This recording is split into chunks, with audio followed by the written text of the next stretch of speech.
Welcome back to the channel, and today we're going to talk about how costly some simple mistakes that we make can be. All right, as I said before, it pays to read the instructions or the directions or the manual. But in my case, I'm paying because I didn't closely read the manual. And I'm referring to my DeWalt air compressor, less than a year old, sitting next door in the barn that's just a few feet away from my shop. And I've got really bad news to report. Earlier, I posted a video about changing the oil. And there were some red flags that showed up while I was doing that, and I failed to pay attention to them. Well, the first red flag that popped up was when I was draining the oil, and I had a sizable fast food paper cup to catch the oil. Because I believe I said on that video that there were 16 ounces of oil to drain.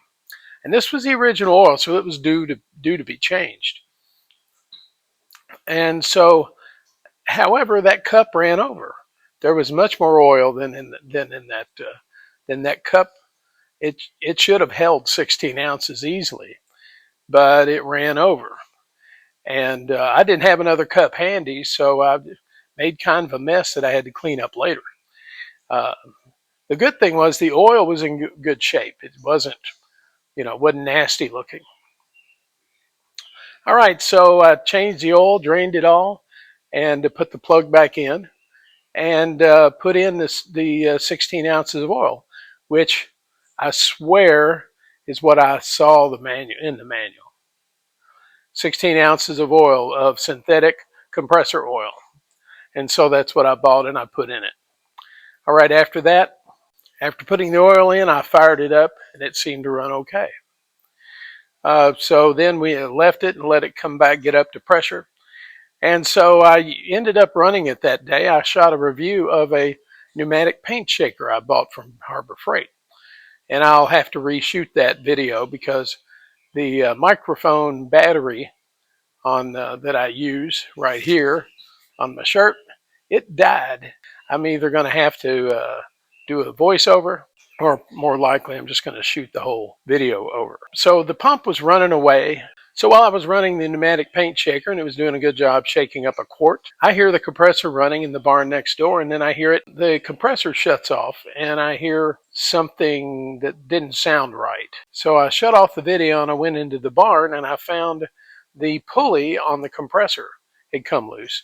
And I'd actually heard the belt squealing for a few moments before the compressor shut off, but what happened was the pulley on the compressor came off, and the belt, and of course the belt did too, and the motor was still running. So I shut the compressor off in the motor, and wondering why did that pulley come off? Well, what happened was I only put 16 ounces of oil in the crankcase of the two-cylinder compressor, and a full load of oil is 32 ounces. And so I put half as much oil in it as was supposed to be. And the compressor ran for a while, and it got short of oil and damaged some internal parts, probably the crankshaft or some related part, because the reason the pulley came off was because the motor was still spinning and the compressor locked up, and it spun the pulley, and which unscrewed the bolt that holds it to the shaft of the compressor. That's why it was loose. And I didn't realize that until I went back. Now, I did realize I didn't have enough oil. So I bought another 16-ounce container of oil, and I put that in after I got the belt back on and everything buttoned up. So I hit the compressor switch, turned it on, and the belt starts squealing. The compressor kicks over several times, dragging, obviously, and the belt is squealing because it's just about locked up. And so I tried a couple of times thinking, well, maybe a full load of oil will lubricate maybe I can smooth out the damage, but that ain't going to work. You know that. My compressor's dead. The pump is dead. The motor works fine. And I had several choices. Number one, I could pull the pump off the compressor and tear it down and try to repair it. And I probably will do that. But the thing is, I need this compressor back online ASAP. So I did some checking and I found a vendor who had a replacement motor for this DeWalt compressor for about 400. Well, with tax and shipping, it was $470. Now other vendors had it for upwards of $750 with shipping. So I took the least expensive replacement pump and bought it on the spot, and it will be shipped here within the next week or 10 days. Now, this is an expensive lesson that I learned, to not just glance at the damn manual, but read it. And so from now on, if I'm going to change the oil in anything, I'm going to print that page out and have it with me to refer to, so I know that I never put too little oil in a compressor again. So that pump is on its way. The compressor still has a pretty full tank of compressed air in it. So I'm able to use it, very limited use, but I can use it.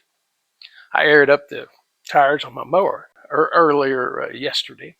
This has bummed me out big time because this is an error I caused. The pump is partially locked up. It's damaged because of me, and only because of me. It wasn't because my son was helping me. It was because I wasn't paying attention. I ignored the red flag about draining out more oil than I'd bought to put in it. Now, that should have been my first indicator, but I didn't pay attention to it. I was just in a hurry to get the oil changed. That was my downfall. So the good news is I've got a pump coming that'll just drop right in. I will take this a pump apart and see what damage has been done. And my plan is to go ahead and repair it, replace the damaged parts, and have it on standby. I have another compressor in the barn that the DeWalt replaced, and that compressor is has a single stage.